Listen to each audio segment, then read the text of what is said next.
여호수아서 전체 구조는 굉장히 간단합니다. 예, 한 네 파트로 우리가 보면 될 것 같은데요. 첫 번째는 이제 이스라엘 백성들이 요단강을 이제 건너는, 지금 이스라엘 백성들은 여호수아 1장에서 모압 땅 그 평지에 지금 머물러 있어요. 거기서 여호수아는 모세로부터 이스라엘 백성들을 약속의 땅으로 이끌어갈 리더십으로 이제 위임을 받고, 모세는 느보산에서 이제 죽게 됩니다. 예, 어마어마한 영도자였던 모세가 죽고, 여호수아의 리더십 아래서 이스라엘 백성들은 요단강을 이제 건너게 됩니다. 그리고 6장에서 12장까지는 가나안 이제 정복 전쟁이 이제 시작이 돼요. 예, 가나안을 두 파트로 딱 나눠서 남쪽, 북쪽을 가운데를 이제 이렇게 갈로 질러서 그 두 파트로 나눠가지고 남쪽을 먼저 쭉 정복하고, 그리고 이제 북쪽을 쭉 정복해가는 그 스토리가 진행이 됩니다. 이 그 정복 전쟁의 이 전략은 하나님께서 하신 것인데, 이 전략은 지금도 이 군사 전략의 한 교본으로 이렇게 쓰이고 있다고 해요. 그리고 13장에서 22장까지는 땅을 이제 분배해가는 과정이라서, 13장에서 22장까지는 좀 그때 보면 좀 지루하고, 특별한 내용이 이렇게 많이 없지만, 땅을 이제 지파별로 하나님께서 이제 약속하신 그 땅들을 이제 분배를 하는 그런 내용들이 나오고요. 마지막으로 23장, 24장은 모세가 신명기를 통해서 이제 고별 설교를 하듯, 여호수아도 거의 모세 비슷한 패턴의 그 유언의 설교를 이제 23장, 24장 하면서 마무리 이제 하게 됩니다. 먼저 1장에 이제 이렇게 보게 되면은, 여호수아 1장은 나의 종 모세가 죽었으니라는 내용으로 시작이 돼요. 모세가 어떤 지도자였습니까? 이스라엘 역사 속 모세가 있기 전에는 여러분 어떤 기적과 이적이란 이런 것들이 없었어요. 근데 모세를 통해서 어마어마한 기적들이 이제 나타나게 되죠. 유월절 사건의 그 기적들, 그리고 10가지 재앙들이 막 이제 떨어지는 그런 이제 기적들과 함께 홍해 바다를 가르고 하늘의 만나 메추라기가 내려오고, 어마어마한 기적을 하나님 모세를 통해 하면서 이들을 애굽에서 구원해서 이 광야를 40년 동안 헤쳐나가고 이끌어갔던 어마어마한 이 리더자인 모세가 죽었단 말이에요. 그러니까 이스라엘 백성들은 이제는 뒤로는 광야고 앞으로는 약속의 땅을 이제 정복을 해야 되는데, 그 약속의 땅에 철병거로 무장한 이 이방 민족을 정복을 해야 되니, 근데 모세 같은 이 엄청난 지도자도 없단 말이에요. 얼마나 두렵고 그랬을까. 근데 그러한 이스라엘을 이끌어 가야 될 여호수아는 얼마나 더 두렵고 떨렸을까라는 것이죠. 그런데 이러한 시대에 하나님 쓰셨던 지도자들이 죽었다고 해서 하나님의 역사가 끝나느냐? 그렇지 않다는 거예요. 하나님은 새 시대의 새로운 리더자를 준비하신다는 겁니다. 그것이 여호수아였다는 거예요. 오늘날 1900년대 50년 이후에 얼마나 많은 하나님의 사람들이 계셨어요. 빌리 그레함 목사님 같은 분, CCC의 빌 브라이트 같은 이런 분들, 한국의 존기 목사님 같은 분들, 또 영국에 제가 존경했던 데이비드 포슨, 콜린 어카우트 같은 이런 목사님들이 이 코로나 전후로 해가지고 많이 돌아가셨어요. 1900년대를 1950년대부터 2000년대까지 하나님께서 귀하고 값지게 쓰셨던 분들이 하나둘씩 이제 하나님 부름을 따라서 가셨어요. 그러나 하나님의 역사는 거기서 끝나느냐? 아니라는 것이요. 또 다른 다음 세대의 리더자를 하나님은 어디선가 준비하고 계시다는 것이요. 그래서 여러분, 하나님의 역사는 비록 모세는 없지만 여호수아를 통해서 계속 이어지는 것입니다. 그러한 여호수아에게 하나님께서 두려워하지 말고 담대하라고 얘기하시는 거예요. 하나님의 일들을 이루어야 할 리더자에게, 지도자에게 필요한 것은 담대함이에요. 근데 이 담대함이 어디서 오냐? 내가 용기를 천부적으로, 나는 두려움이 없고 용기가 있는 사람이야, 그래서 막 담대해지는 것이 아니라, 내가 너와 함께 하겠다라는 것을 하나님이 여호수아에게 계속해서 말씀해 주시죠. 그래서 하나님의 사람의 지도자의 담대함은 하나님이 나와 함께 하신다라고 하는 그 믿음, 그리고 그분이 나와 함께 하신다는 그 임재의 그런 인식, 여기서 담대함이 나오는 거예요. 그래서 다니엘서에서도 다니엘이 얘기하잖아요. 여호와를 아는 자는 강하여서 용맹을 바란다라고 하잖아요. 하나님을 알고 그 아는 그 창조자, 절대적 주권자 하나님이 나와 함께 하신다라고 하는 것을 믿을 때, 인정할 때 담대할 수가 있는 것이죠. 다윗도 마찬가지잖아요. 다윗 그 조그만 아이가 어떻게 골리앗 앞에서 그렇게 용맹스러울 수가 있었겠어요. 그건 인간적인 담대함이 용기가 아니라는 거예요. 다윗은 예배자였기 때문에 하나님이 자기를 쳐다보고 계신, 하나님이 존전해서 코람되고 그 신앙이죠. 하나님이 존전해서 하나님 나를 지켜보시고 나와 함께 하신다라고 하는 그 인식과 믿음이 있었기 때문에 골리앗을 볼 때 하나님의 눈으로 골리앗을 보는 거예요. 그러니 하나님의 눈앞에 있는 골리앗이 뭐 상대가 되겠어요? 그래서 만군의 여호와 이름으로 담대하게 다윗이 나가서 골리앗을 하나님 주신 능력으로 쓰러뜨릴 수가 있었던 것이죠. 그래서 여러분 하나님의 사람들 역사를 보세요. 이런 얘기들이 계속 생각이 나요. 엘리사도 보세요. 수많은 아람 군대들이 막 수만 군대가 이렇게 들어 전쳤는데 그 게하시는 그걸 못 보는 거야. 하나님의 그와 함께 하시는 거, 천군 천사로 그를 더 큰 군대가 지키고 있다는 걸 못 보는 거야, 게하시는. 근데 엘리사는 하나님의 군대가 자기를 지키고 있는 것을 보는 것이죠. 그러니까 두려워하지 않잖아요. 혼자서 수많은 군대를 상대하는. 우리에게 하나님의 지도자로서 하나님 쓰실 사람들은 이 하나님을 아는 지식과 하나님의 임재의식의 믿음이 가장 중요하다는 거. 그럼에도 불구하고 인간인지라 두려움이 오는 거야. 그러니까 여러분 여호수아 1장 보시면 하나님이 계속해서 두려워 말라, 놀라지 말라, 내가 너와 함께함이라 계속해서 말씀하시죠. 근데 이 패턴은 성경에 계속 여러분 전체 성경에서 하나님이 찾아오셨을 때, 또 복음서에서 예수님이 찾아오셨을 때 사람들에게 가장 많이 하시는 말씀이 뭔지 아세요? Don't be afraid. 두려워 마라. 내니 두려워 마라. 인간이 그만큼 연약하고 두려운 존재라는 것이죠. 여러분 두려움이 많으시거든. 하나님을 찾으세요. 하나님이 여러분과 함께 하십니다. 저도 영국에 처음 나갈 때 그렇게 두려웠는데 그래서 많이 더 기도했던 것 같아요. 하나님 나와 함께 하시는 그런 이제 담대한 믿음을 갖기 위해서. 하나님이 함께 하실 때 담대함이 온다는 거죠. 그래서 이런 두려움이 오시거든. 시험을 치를 때나 뭔가 이렇게 큰 일을 치를 때나 두려움이 오잖아요. 사람들 항상 떨리잖아요. 그럴 때 기도하시기 바랍니다. 하나님의 임재 가운데로 예배 가운데로 나아가시기를 바랍니다. 그리고 성경에서 여기 이제 여호수아 1장에 보면 성공과 번영의 의미에 대해서 나와요. 거기서 이제 형통한다는 말이 나오죠. 너가 내 주야로 내 말씀을 묵상하고 그 기록된 말씀대로 지켜 행하라. 그리하면 네가 형통하리라고 얘기하시죠. 성경에 말하는 형통, 성경에 말하는 이 번영, 성공은 우리가 생각하는 그런 부귀영화가 아니에요. 성경이 말하는 성공과 번영, 이걸 이제 형통이라고 이제 성경이 이제 기록해 놨는데 그것은 하나님의 뜻을 이루는 것을 성경은 형통한다고 얘기합니다. 요셉이 바로의 궁전에서 보디발의 그 가정총무로 들어가서 있었을 때 하나님이 요셉과 함께 하심으로 범사에 형통케 하심을 보았더라라는 내용이 나오잖아요. 그러니까 하나님의 뜻을 이루기 위해서 요셉은 그 길을 통과해 가야 하고 그리고 바로 앞에 서야 된단 말이에요. 그 뜻을 이루기 위해서 하나님은 요셉에게 성공을 주시는 거예요. 하는 일들마다 잘되게 해주시는 거예요. 그 잘되게 하는 것이 요셉의 부귀영화를 위한 게 아니잖아요. 그죠? 하나님의 뜻을 이루기 위함이란 말이에요. 바로 앞에 서고 그리고 7년, 풍년, 흉년의 그 예언들을 해석하면서 자기 가족들뿐만 아니라 온 그 애굽의 민족들을 구원해야 될 구원의 사역을 그는 이루어야 된단 말이에요. 하나님 뜻이란 말이에요. 그 뜻을 이루기 위해서 요셉에게 하나님은 함께 하시면서 하는 모든 일들마다 잘되게 해주셨다. 그것이 형통하는 거예요. 여호수아도 마찬가지예요. 하나님이 약속의 땅을 정복해야 될 하나님의 뜻을 이루기 위해서 하나님은 여호수아에게 승리를 주시는 거예요. 땅을 정복하게 하시는 능력을 주시는 거죠. 왜요? 하나님의 뜻을 이루어야 되기 때문에.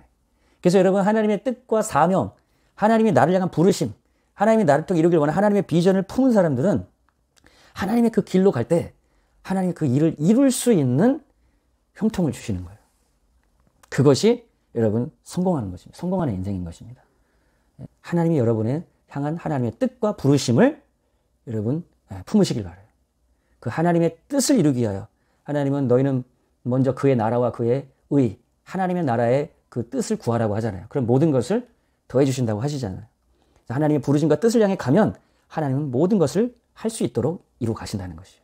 그것을 위해서 하나님은 여호수아에게 이 가나안 땅 약속의 땅을 정복하게 하기 위해서 한 가지의 딱 비결 지침을 주셨어요. 그것이 뭐냐? 율법을 내가 너에게 준 이 율법을 입에서 떠나지 말게 하고 주야로 묵상을 해서 그 가운데로 기록된 대로 다 지켜서 행하라는 거예요. 그래야면 네가 형통할 것이다. 아무도 너를 당할 자가 없을 것이다. 그렇게 말씀하시죠. 그래서 여러분 하나님의 말씀을 묵상하시기 바라요.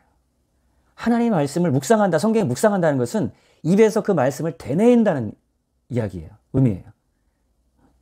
제가 이스라엘에 한번 갔었을 때 그 통곡의 벽을 간 적이 있어요.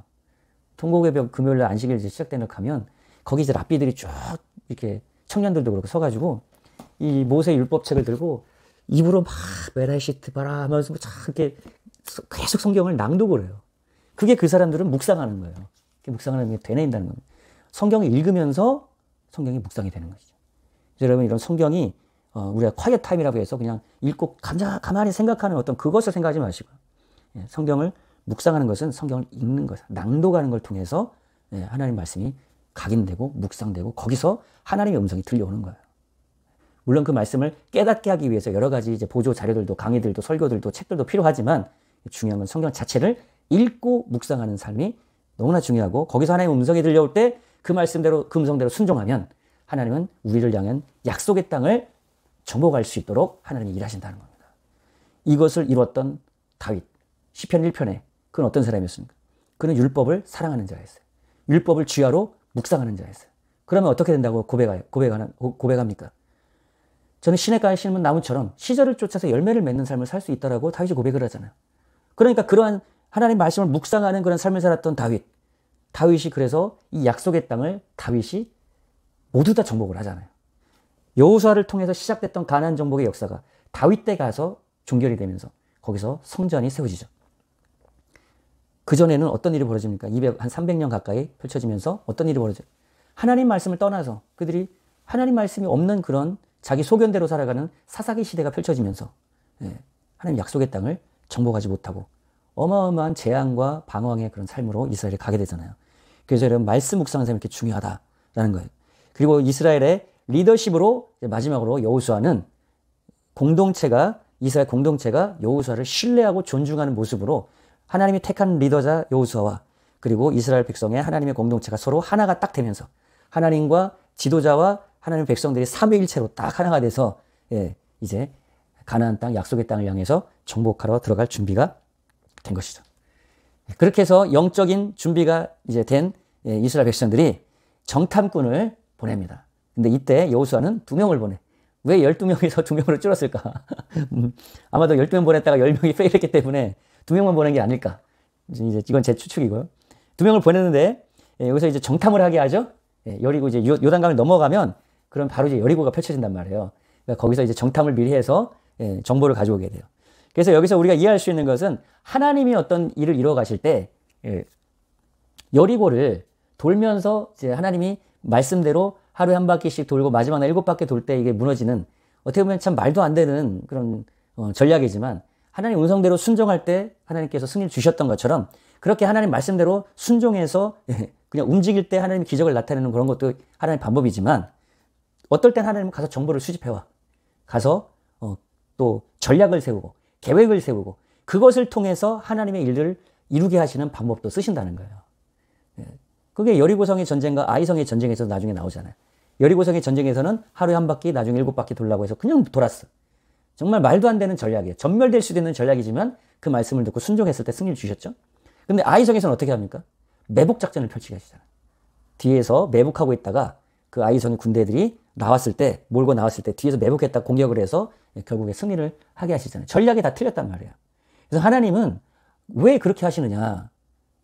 자기들의 어떤 경험, 자기가 해왔던 어떤 방법, 이것을 의지하는 것을 하나님은 원하지 않으신다고 저는 생각해요. 매번마다 하나님 다르게 역사하시는 거예요. 그래야 매번 하나님을 의지하고 매 순간 하나님의 음성을 듣고 하나님께 순종하는 하나님과 살아있는 관계와 동행의 삶을 살아가게 된단 말이에요. 저도 이런 실수가 할 때가 많아요. 예전에 이렇게 했었으니까 이번에 이렇게 하면 되겠지 하고 해보면 안 돼. 그리고 이것 때문에 오히려 실수하고 엄청난 손해를 볼 때가 많아. 옛날에 하나 이런 식으로 했는데 왜 지금 이렇게 안 되지? 여기서 말씀하시는 하나님의 음성을 또 들어야 되는 거예요. 경험과 내 지식이 아닌 하나님의 관계 속에서는 하나님의 목소리를 따라서 움직이는 공동체. 그런 사람들에게 하나님은 언제나 승리를 주셨다는 거예요. 그리고 기생 라합이 이제 주홍빛 털실 사임과 함께 용서와 구원의 그런 약속을 받고 그 이스라엘 백성들의 그 정탐꾼을 숨겨주고 이런 약속을 받게 되잖아요. 그리고 나서 이 기생 라합은 메시아 예수 그리스도의 족보에 들어오게 되는 이방인이란 말이에요. 여리고에 살고 있는 모든 사람들이 다 몰살을 당할 거란 말이에요. 그런데도 여기서 믿음을 보였던 그 사람은 구원해 주셨다는 것은 아직도 여전히 그들을 향한 구원의 문은 열려 있었다라는 거예요.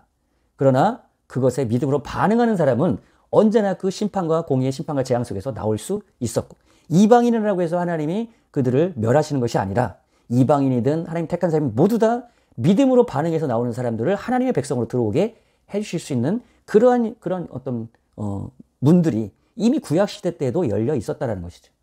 라합도 나중에 룻이죠, 룻. 나중에 룻도 하나님의 백성의 족보 안으로 들어오잖아요. 메시아의 촉보로 들어오잖아요. 룻도 이방인이란 말이에요. 모함년이란 말이에요.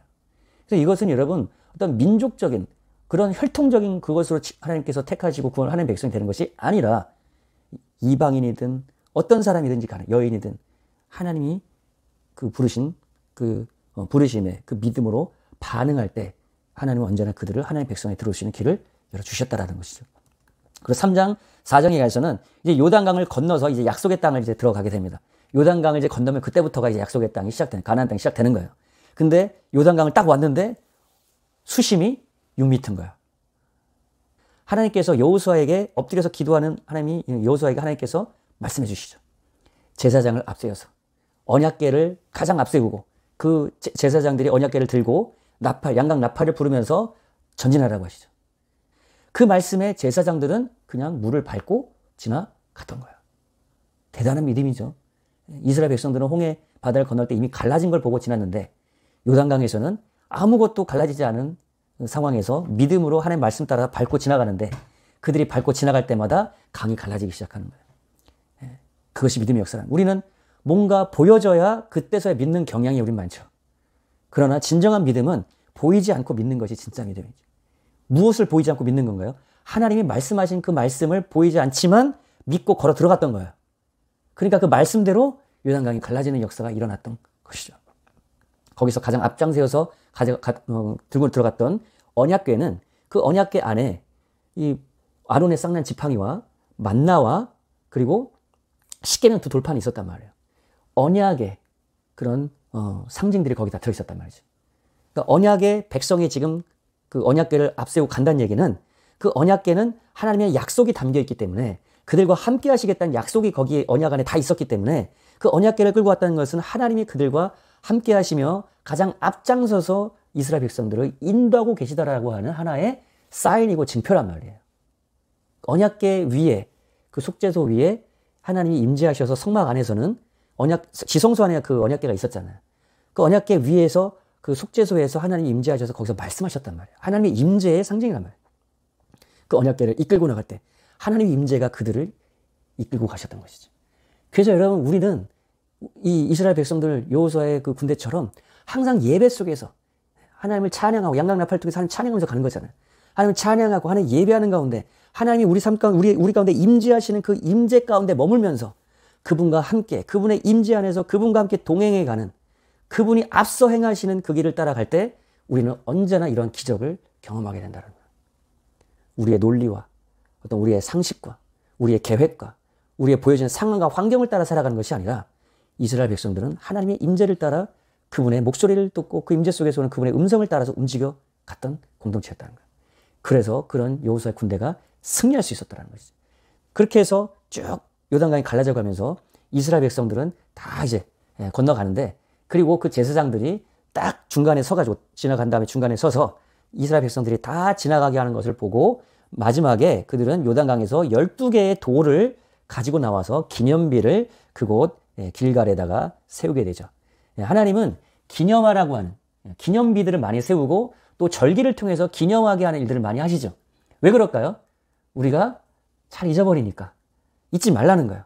어떻게 이스라엘 백성들이 홍해바다 가는 거 다 어떻게 했어요? 광야 지나면서 다 잊어버렸잖아요.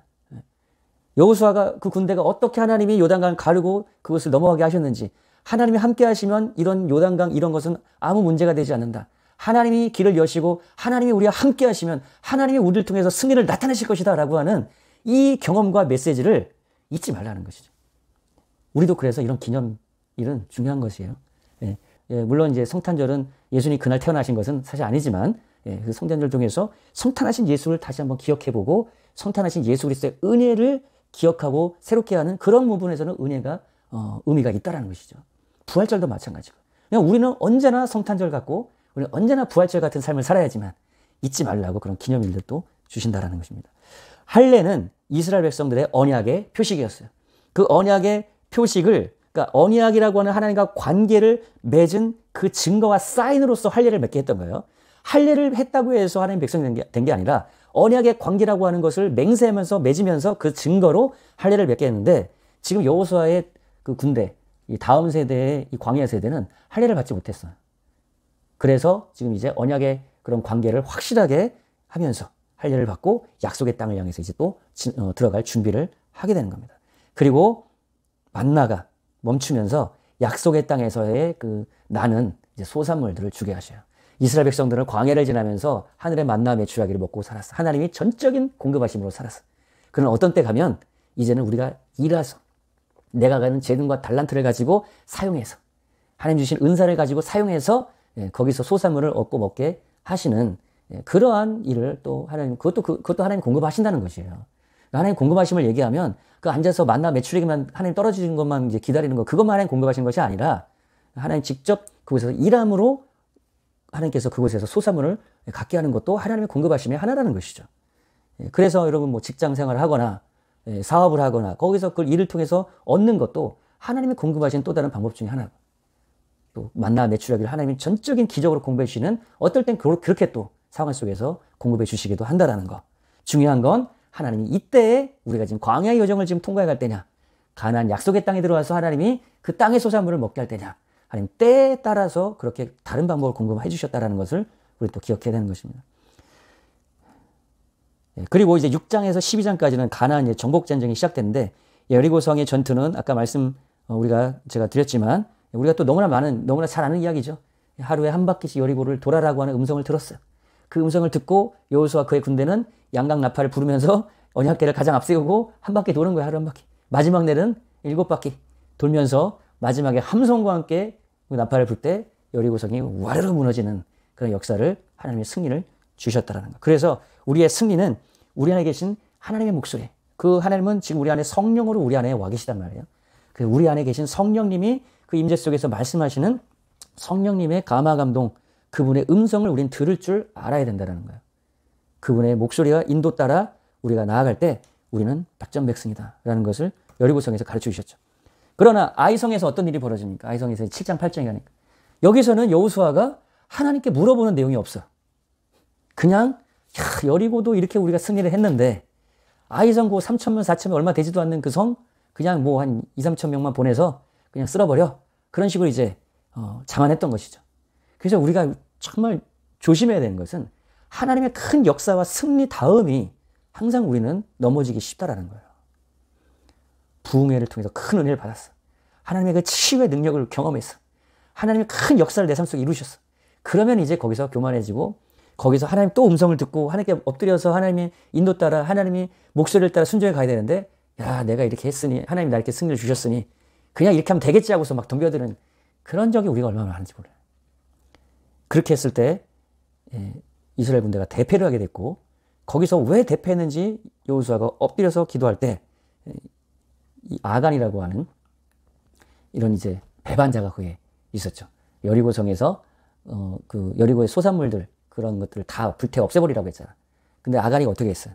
여리고에서 가나안 족속의 그런 그 금은보화, 그 물건들을 따로 착복하고 취해놨잖아. 그게 이제 제비뽑기를 통해서 쭉 해가지고 드러나게 돼서 아간이 심판을 받고 처단됐을 때, 그때 다시 하나님께서 여호수아에게 말씀하시면서 이 아이성 전투에서 매복전을 펼쳐라 라고 하는 하나님의 전략을 따라서 또 대승리를 거두게 하시죠. 이 아간의 그 일들은 마치 사도행전 5장에 아나니아와 삽비라 같은 그런 사건을 연상하게 해요. 이 이스라엘 공동체가 약속의 땅 가나안 땅을 향해서 이제 막 들어갈 때란 말이야. 거기서 약속의 땅을 정복하고 하나님의 나라와 통치가 그곳에 이루어지면서 열방의 빛으로서 하나님의 사명을 이뤄가야 될 그런 중요한 그런 시기 가운데 있는데 아간이가 나왔단 말이죠. 아나니아 삽비라도 마찬가지예요. 예루살렘 교회가 어마하게 부흥되고 있었단 말이에요. 이제 세원예배 공동체 부흥하는 이 교회가 예루살렘을 통해서 열방에 나아가야 될 아주 중차된 시점에서 아나니아 삽비라가 이렇게 거짓말해가지고, 여기서 아나니아 삽비라 사건의 핵심은 거짓말입니다. 여러분, 거짓말. 돈을 바치고, 그것이 중요한 게 아니라 자기 재물의 절반을 바치는 것도 여러분 대단한 거죠, 사실은. 그런데 아나니아 삽비라는 거기서 거짓말했다는 거예요.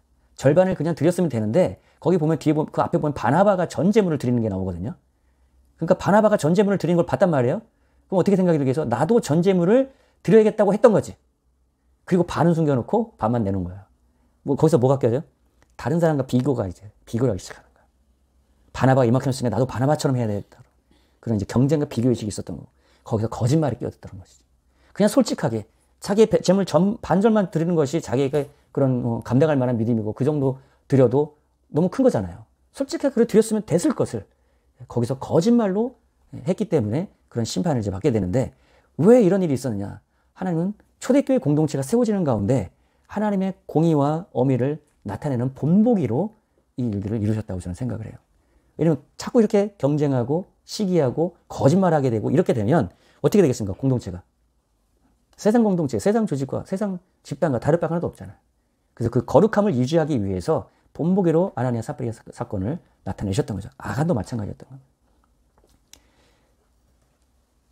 그리고 8장에서는 세겜 땅에서 이제 머물게 되는데 거기서 언약을 새롭게 갱신하는 내용이 나와요. 여기서 에발산과 그리심산 사이에서 이제 한쪽 에발산에서는 저주를 선포하고 그리심산에서는 축복을 선포하면서 거기에 아멘 하라고 이렇게 얘기하죠. 아멘 할지어다. 예를 들어서 이런 거예요. 간음하는 자는 저주를 받을지어다. 아멘. 이렇게 했던 거예요. 도둑질을 하는 자는 저주를 받을지어다. 아멘. 이런 식으로 했던 거예요. 우상숭배하는 자는 저주를 받게 될지어다. 아멘. 이렇게 했던 거예요. 그렇죠. 하나님의 말씀, 하나님의 거룩함을 떠난 사람은 저주를 받게 된다는 거예요. 그걸 자기들이 맹세를 했던 거예요. 그러나 하나님의 약속과 언약을 따라서 순종하는 자는 축복을 받을지어다. 아멘. 이러한 축복과 저주는 하나님의 언약 안에서 주어지는 그 약속, 그 말씀을 따라서 순종할 때 하나님은 그 말씀대로 축복이 그에게 이루어지게 하고 그것을 버리고 우상숭배와 온갖 죄악으로 하나님의 말씀을 버릴 때, 언약을 깨뜨릴 때 저주하게 안에 들어가게 된다는 것을 이스라엘 백성들은 맹세로 거기서 언약을 확증했던 거예요. 하나님의 언약에 대한 오퍼와 이스라엘 백성들의 그러한 언약에 대한 반응으로 언약의 관계를 새롭게 여기서 하게 됩니다. 이것을 신명기 27장에서 모세가 얘기를 했었어요. 그래서 그 말씀대로 에벨산과 그리심산에서 세겜 땅에서 그 일을 했던 거예요. 왜 세겜 땅이었을까? 보면은 아브라함이 가나안 땅으로 들어오게 되었을 때 처음으로 거주했던 땅이 세겜 땅이에요.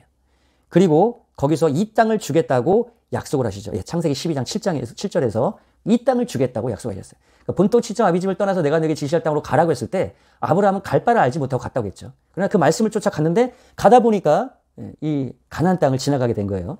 그랬을 때 이 세겜 땅에 머물고 있었을 때 거기서 하나님이 아브라함에게 이 땅을 너에게 줄 거야라고 약속하셨던 거예요. 그래서 여러분 우리는 하나님의 말씀이 주어진 대로 순종하며 갈 때 하나님은 더 깊은 그 계시와 그 약속들을 공개해 주셨다라는 것이죠. 그 땅이 세겜 땅이었어요. 그리고 야곱도 하나님에서 가나안으로 이제 돌아오게 되었을 때 그때 세겜 땅에 처음 거주하면서 있었기 때문에 그래서 이곳은 언약과 관련된 땅이에요. 그래서 이스라엘 백성들이 다시 한번 세겜 땅에서 그 아브라함과 이삭과 야곱에게 약속하셨던 그 언약을 새롭게 각인하게 하고 인식하게 하고 확증하는 그런 일들을 했던 것입니다. 9장에서는 기본 사람들과의 이제 이 거짓 조약에 이들의 속임수에 이들이 여호수아가 속게 된 이런 내용이 나와요. 여기서도 동일하게 여호수아는 똑같은 실수를 해. 하나님께 물어보질 않는 거예요. 기브온 족속이 이제 하나님은 약속의 땅에 있는 어떤 사람과도 언약을 맺지 말라고 했거든. 다 몰아내라고 하셨거든. 그들이 너의 올무가 될 것이기 때문에 그들 다 몰아내라고 하셨는데 근데 이들이 그것이 두려워가지고 먼 곳에서 온 것처럼 분장을 하고 와가지고 여호수아를 속였단 말이에요. 먼 곳에 있는 민족이니까 우리가 화친을 맺는 것 그 이스라엘에게 좋은 거잖아요. 그런데 알고 보니까 조약을 맺고 나서 보니까 그들이 기브온 족속 가나안 땅에 살고 있던 그런 민족이었어요. 여호수아가 언약을 맺어버렸어요. 한번 언약을 맺어버린 거는 더 이상 깨지를 못해.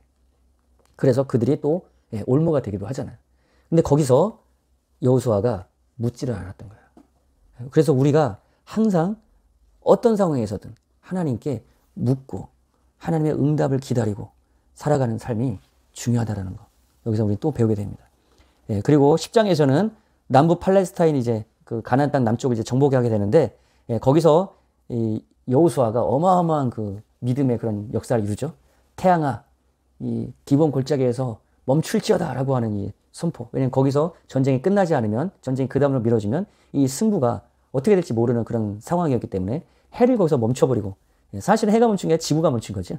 지구가 잠시 멈추고 거기서 전쟁을 이제 승리로 마무리게 되는데 그래서 이렇게 여호수아 10장에서는 여호와께서 사람의 목소리를 들으신 이날 이 같은 날은 전에도 없었고 후에도 없었나니 이는 여호와께서 이스라엘을 위하여 싸우셨습니다. 하나님이 약속의 땅을 정복하는 것이 하나님의 뜻이었기 때문에 그 뜻을 따라 명령할 때 하나님도 역사하셨다는 거예요. 그래서 이 원리를 우리는 기억해야 됩니다. 하나님의 약속, 하나님의 뜻과 그분의 약속의 말씀을 따라서 우리가 그 말씀을 이루기 위해서 선포할 때, 믿음을 사용할 때 하나님은 역사하신다는 거. 이거는 동일한 패턴이에요. 그리고 이제 북부 지역, 남은 지역을, 남부 지역을 다 정복하고 이제 11장, 12장은 북부 지역을 이제 공격하게 되는데, 그것도 하나님 여호와 하나님께서 북부 왕에 있는 하솔의 마음을 강팍하게 만드시는 거야. 그래서 그들이 쳐들어 내려오게 만들어. 그래서 하나님께서 그 공격해오는 하솔의 그 왕과 그 북방 민족들을 하나님께서 이제 여호수아를 통해서 다 정복하게 하시면서 이제 전쟁이 다 끝나게 돼요. 모든 땅을 다 정복한 것은 아니었지만 그래도 큰 땅의 전쟁에 필요한 부분들은 종결이 되고, 그때에서 이제 이스라엘 백성들의 땅에 그 땅에서 안식하게 되었다, 그렇게 얘기를 하죠. 여기 약속의 땅을 우리가 정복했다는 그 의미는 그 약속의 땅 안에 있던 그곳은 여전히 이방 거민들이 살고 있었고, 이방 문화와 그리고 이방인들의 그런 우상 숭배의 그런 모든 것들이 그곳에 존재하고 있었단 말이에요. 그곳을 군사적인 것뿐만 아니라 그들을 몰아내므로 그곳에 하나님의 통치와 다스림, 하나님의 나라의 문화가 그곳에 세워졌다라는 그런 의미가 있는 것이죠. 그래서 약속의 땅을 정복한 것은 하나님의 나라가 그 통치가 거기서 이루어졌다는 것이죠. 그것이 다 정복이 마무리됐을 때 성전을 지어지면서 그것이 하나님의 통치와 다스림의 완성이 그것을 통해서, 성전을 통해서 하나님이 그곳에 임재하시고 다스리면서 이루어지게 됐던 것이에요. 땅의 분배가 이제 13장에서 22장까지 이제 쭉 나오게 되는데, 그래서 13장, 22장까지 읽을 때는 여기서 여기까지는 땅의 분배구나 하고서 그냥 쭉 그냥 훑어 이제 보시면 되세요. 그렇게 해서 유다와 요셉 지파에게 이제 분배된 땅이 13장, 17장이 가장 많이 할애가 돼요. 가장 큰 지파고 가장 중요한 부분이기 때문에 유다는 이제 남쪽에 오늘 예루살렘 지역 근방에 있는 지역을 우리가 남유다라고 나중에 얘기하잖아요. 유다와 그리고 이제 에브라임과 므낫세, 요셉이 에브라임, 므낫세 두 아들 지파로 나눠지잖아요. 그렇게 해서 그 지역의 땅을 이제 분배한 내용이 13장, 17장에 나오는데, 그 중에 이제 특별히 갈렙의 내용이 이제 여기 나오죠. 14장에. 그날에 여호와께서 말씀하신 이 산지를 내게 주소서. 우리가 너무 잘 아는 말씀이죠. 그날에 들으셨거니와 그곳에는 아낙 사람이 있고 그 성읍들은 크고 견고할지라도 여호와께서 혹시 나와 함께 하시면 내가 필경 여호와의 말씀하신 대로 그들을 쫓아내리이다. 모세와 함께 했을 때부터 갈렙은 이미 이것을 얘기했고 그 땅을 달라고 얘기했었던 것을 다시 이제 상기시키는 거예요.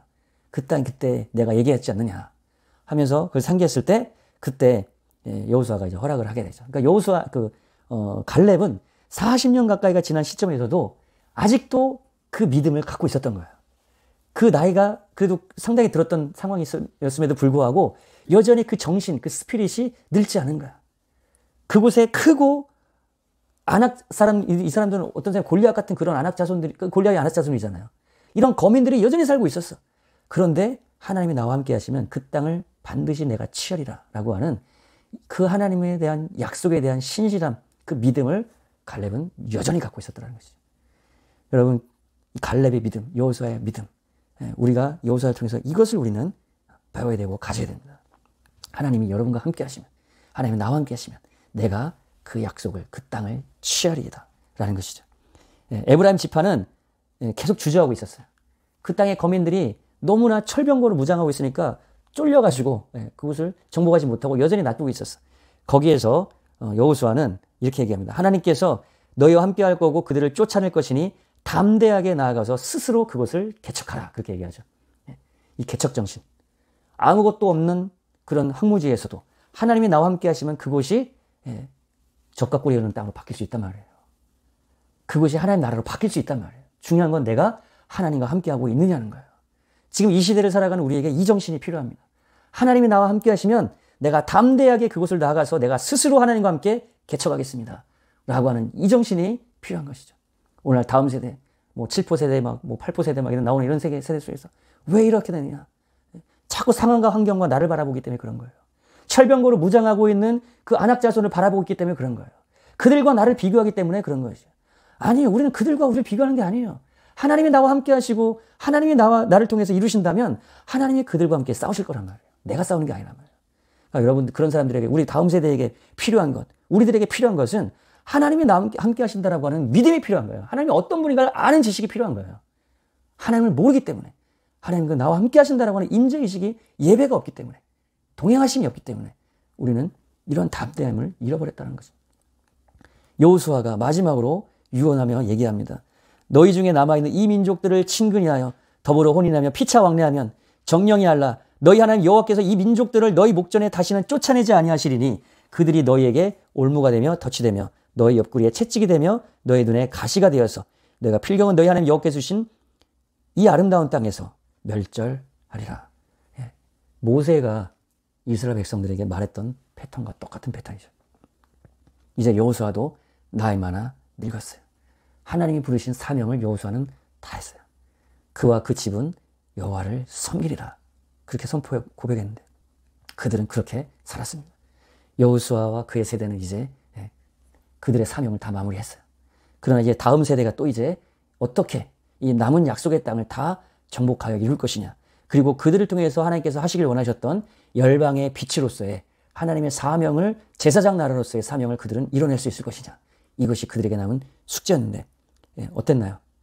다음 주에 사사기 보겠지만 안타깝게도 그들은 여호수아의 이 명령과 이 유언을 잃어버리게 되죠. 그래서 그들은 언제나 우상 숭배하고 그 이방인들의 이 가나안 사람들에게 덫에 걸려서 하나님의 뜻과 사명을 이뤄내는 그런 삶을 살아내지 못했다라는 겁니다. 그렇게 해서 여호수아는 마지막 고별 설교까지 하고 하나님의 사명과 부르심을 따라 다시 하나님 나라로 갔습니다. 여호수아서 포인트 보면요. 첫 번째 여호수아입니다. 여호수아는 어떤 사람이었을까요? 어떻게 그 가나안 땅을 정복하는 그 세대의 사명을 이뤄낼 수 있었을까요? 여호수아는 첫 번째로 그는 용감한 전사예요. 아말렉과의 전쟁에 나갔을 때 모세가 손을 들고 기도할 때 여호수아는 앞장서 나가서 싸웠던 전사였어요. 그러나 그 용맹스러운 전사이기만 했냐? 아니에요. 그는 종이었어요. 또한 모세의 시종으로서 옆에서 철저하게 섬기는 삶을 배웠던 그러한 종된 삶을 살았던 사람이에요. 40년 동안 모세의 시종으로 종으로서 살았단 말이에요. 섬기는 삶을 살았단 말이에요. 그리고 그는 또 예배자였어요. 모세가 출애굽기 33장에 보면은 회막에서 하나님 임재 가운데 막 대면하고 대화하는 그래서 하나님의 영광이 그곳에 임했는데 모세는 그 회막을 나왔지만 여호수아 눈의 아들 여호수아는 여전히 그곳에 머물러 있는 모습을 우리는 보게 되죠. 그는 하나님의 영광을 사모하는 예배자예요. 하나님의 음성을 듣는 그러한 예배자예요. 그리고 그는 믿음의 사람이었어요. 언약의 하나님의 약속 그 언약을 항상 기억하고 그 언약에 신실했던 믿음의 사람이었어요. 그리고 그 믿음 안에서 강하고 담대하게 나아갔고 그렇게 할 수 있도록 그에게는 지혜의 영, 성령이 충만한 사람이었다는 것을 우리는 기억합니다. 그렇기 때문에 여호수아를 통해서 하나님은 약속의 땅을 정복하게 하셨던 거죠. 그리고 나중에 이제 다윗이 여호수아 같은 그런 이제 전사였고 예배자였고 말씀을 묵상하는 말씀의 사람이었고 하나님의 음성을 듣는 예배자였고 그리고 언약에 신실한 믿음의 사람이었기 때문에 그가 이제 가나안 정복을 마무리하게 됐던 것이죠. 그래서 우리 아이 영어 이름을 여호수아와 조슈아와 데이빗으로 이렇게 지었던 게 그런 의미로 이제 기도하면서 지었던 거예요. 너는 조슈아로서 약속의 땅을 담대하게 정복하고 들어가라. 데이빗 너는 다윗처럼 그 약속의 땅의 정복을 완성하는 일을 해내라. 이제 그런 의미로 이렇게 했던 거예요. 여호수아와 다윗 기억하십시오. 약속의 땅은 이런 사람들에게 하나님께서 주신다는 거. 그러니까 우리에게 모두에게 주어졌지만 여호수아와 다윗과 같은 그런 예배자, 말씀의 사람, 언약에 신실한 사람을 통해서 그 약속의 땅은 우리에게 실제가 된다. 우리가 그것을 정복하고 누리게 된다는 것입니다. 두 번째 포인트는 가나안 정복이에요. 가나안을 정복한다는 것은 그 땅이 하나님께서 약속하셨지만 그곳에는 이미 이방 민족들이 그 우상 숭배와 그 하나님 나라를 대적하는 그러한 문화로 가득한 이방인들이 살고 있었단 말이에요. 그곳을 정복하려 하셨는데 그럼에도 불구하고 하나님은 그들에게 400여 년 동안의 회개할 기회를 주고 계셨어요. 창세기 15장에 보면은 네 자손이 4대 만에 그 약속의 땅으로 들어올 건데 이는 아모리족 속의 죄악이 아직은 가득하지 아니하였기 때문에 400년 동안 4대 동안 기다려야 된다는 거예요. 하나님은 그들에게 회개할 기회를 주셨다는 거예요. 여러분 노아 홍수 때도 마찬가지였죠. 무두셀라 이름이 그가 죽을 때 이 일이 일어나리라 라고 하는 이름이었다고 했잖아요. 그가 969년을 살았죠. 1000년 동안 가까이 그 사람들에게 회개할 기회를 하나님의 예언적인 그 이름을 가진 무두셀라를 통해서 선포하게 하면서 기다렸지만 그들은 회개하지 않았고 하나님은 심판하였던 거죠. 마찬가지로 여기서도 마찬가지 패턴이죠. 400년 동안 기다렸어요. 그러나 그들은 회개하지 않았고 그리고 공의의 심판대로 그들을 심판하는 도구로 이스라엘을 사용하여서 그 이방인들을 심판하셨던 거예요. 그래서 여러분 거기 보면 또 그 이방 민족들 모두 다 진멸하라고 하는 그런 내용들이 나오잖아요. 그래서 하나님 어떻게 이렇게 잔인한 하나님이냐. 그래서 심지어는 구약의 하나님과 신약의 하나님이 다르다라고 하는 그런 내용 나중에 이제 마르시온 같은 이런 이단의 그런 설파까지 나오게 됐던 것이 바로 이런 것이지만, 사실 그 내면의 문맥을 여러분, 역사적 문맥들을 잘 보면 이들의 그 삶 속에서는 몰렉 제사로 자녀들을 불태워 죽이는 그런 제사가 행해지고 있었고, 여러분 레위기서를 보게 되면 어마어마한 상상을 초월하는 성적 타락과 질병이 가득했던 곳이었고, 그래서 그러한 4대 동안의 기다림이 있었지만 그들은 회개하지 않았기 때문에 하나님의 거룩한 땅을 이루어야 될 그곳에 이스라엘 백성들을 통해서 그들을 심판했던 것이에요. 하나님은 그렇게 잔인한 분이 아닙니다. 공의의 심판대로 행하셨던 거예요. 그러나 이스라엘 백성들에게도 똑같이 얘기하시죠. 너희가 똑같이 그 이방인들처럼 우상숭배와 이런 거짓 우상숭배와 언약에 신실하지 아니하고, 그리고 하나님을 대적하고 온갖 성적 음행과 타락으로 이방인들 같이 행하면 너희들도 이 땅에서 쫓겨나리라, 그렇게 얘기하셨죠. 약속의 땅은 이스라엘이라고 해서, 선민이라고 해서 그냥 그곳에 주어지는 것이 아니에요. 그곳에 하나님의 나라라고 한 통치에 머물 수 있는 자격은 그것에 합당한 삶을 살아가는 사람들에게 주어지는 것이에요. 거룩함과 의로움을 이루어가는 삶을 살아가는 사람들에게 그 땅은, 그 축복은 계속해서 주어진다는 것이죠. 그것에 합당하지 못한 그런 사람들은 내쳐져 나가는 그런 역사를 우리는 이스라엘 역사를 통해서 계속 보게 됐죠. 그래서 오늘 여러분, 그럼에도 불구하고 구원의 길이 라합에게 있었다라는 거, 우리는 또 그것을 기억해야 됩니다. 진멸된다고 했지만 그곳에서 하나님의 자비와 긍휼에 반응했던 라합은 구원을 받을 수 있었다라는 거. 마지막입니다. 약속의 땅의 의미는 오늘날 예수 그리스도 안에 있는 하나님의 다스림과 통치, 하나님의 나라의 그런 예표적인 모습이었어요. 그 약속의 땅이 나중에 하나님의 통치와 다스림이 이루어지는 성전이 그곳에 서게 될 때, 그곳은 하나님의 나라가 이 지상에 이루어진 하나님의 나라가 재현됐던 것이죠. 그런데 그 하나님의 나라는 이제 예수 그리스도 안에 있는 우리 교회에게 하나님의 나라가 임해 있어요. 교회가 하나님 나라는 아니지만은 교회인 하나님의 예수 그리스도의 피로 거듭난 하나님의 백성들은 하나님의 성령의 통치 안에 있을 때 우리는 그 하나님 나라가 우리 가운데 재현되고 구현된 하나님의 나라의 그 약속의 땅의 축복이 우리에게 이미 예수 그리스도 안에서 이루어져 있다는 것. 그래서 히브리서에서는 이렇게 얘기하죠. 저희가 그렇게 안식의 땅, 약속의 땅이 주어졌지만은 그들이 왜 그곳에 들어가지 못했느냐, 그것을 누리지 못했냐. 그 들은 바 말씀이 저희에게 유익되지 못한 것은 듣는 자가 믿음을 화합지 아니하였기 때문이라는 거예요. 여러분, 약속의 땅은 그들에게 이미 주어진 것이었습니다. 그들은 그냥 그 약속대로 믿음으로 그것을 화해해서 들어가서 정복하면 됐던 것이에요. 그러나 그 믿음으로 그 약속을 화하지 아니하였기 때문에, 반응하지 아니하였기 때문에 그 약속의 땅이, 그 축복이 그들에게 이루어지지 않았다라는 거예요. 그러므로 우리가 저 안식에 들어가기 힘쓸지니 이는 누구든지 저 순종치 아니하는 본에 빠지지 않게 하려면. 그러니까 새 언약의 공동체는 우리도 예수 그리스도 안에 있는 하나님의 다스림과 통치, 하나님 나라가 우리에게, 하나님 나라라는 축복이 우리에게 이미 이루어져 있어요. 예수 안에서 이미 우리에게 그걸 주셨어요. 성령으로 우리가 이 땅에서 경험할 수 있게 해주셨어요. 그러나 그것을 믿음으로 화하는 자에게, 믿음으로 리스폰한테 반응하는 자에게 그 약속의 땅, 하나님 나라의 축복은 우리에게 실제가 되고 체험이 되는 것이죠. 그래서 에베소서 2장에서도 We are saved through faith by grace 이렇게 되어 있어요. 우리가 믿음으로 말미암아 구원을 얻었으니 이렇게 되어 있죠. 믿음을 통해서, through faith, 믿음을 통해서 구원에 우리가 이르게 되는 거예요. 그럼 믿음은 뭡니까? 믿음은 하나님 말씀 약속을 듣고 거기에 반응하는 것, 행동하는 것까지가 믿음이란 말이에요. 그래서 야고보서는 행함이 없는 믿음은 죽은 것이라고 하잖아요. 우리의 열심과 정성과 노력으로 구원에 이르는 것이 아니에요. 그것은 그 구원의 은혜는 은혜로 주어지는 겁니다. 값없이 하나님 우리에게 주시는 거예요. 우리의 노력으로 얻는 게 아니에요. 그러나 그 구원의 은혜는 어떤 사람에게 이루어지느냐? 믿음으로 그 약속, 그 구원의 은혜를 반응하는 자, 행동으로 취하는 자에게 그 약속이 우리에게 이루어지는 것입니다. 그래서 여러분, 로마서 10장에서 바울은 어떻게 합니까? 우리가 어떻게 구원을 얻습니까? 예수 그리스도의 말씀, 그가 우리를 위해서 죽으시고 부활하셨다는 것을, 그것을 마음으로 믿어서 의에 이르고, 예수께서 하신 일이죠? 예수께서 약속하신 일이죠? 언약을 성취하신 일이죠? 그것을 듣고 믿어서 마음으로 믿고 그것을 끝나나요? 아니죠. 입술로 시인함으로, 그게 믿음의 행위인 거예요. 입술로 시인함으로, 그 당시에 입술로 시인한다는 거는 목숨을 거는 행위예요. 나 예수님 믿습니다. 오늘날 시대와는 너무 다른 상황이었다는 거예요.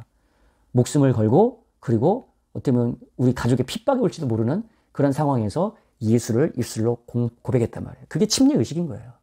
그렇게 고백하면서 예수님과 연합하는 침례 의식을 행했던 거예요.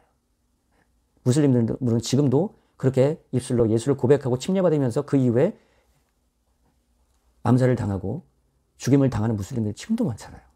실제 그런 일들이 지금도 일어나고 있단 말이에요. 그러한 어마어마한 믿음, 그것은 단지 지식이 아니었다는 것.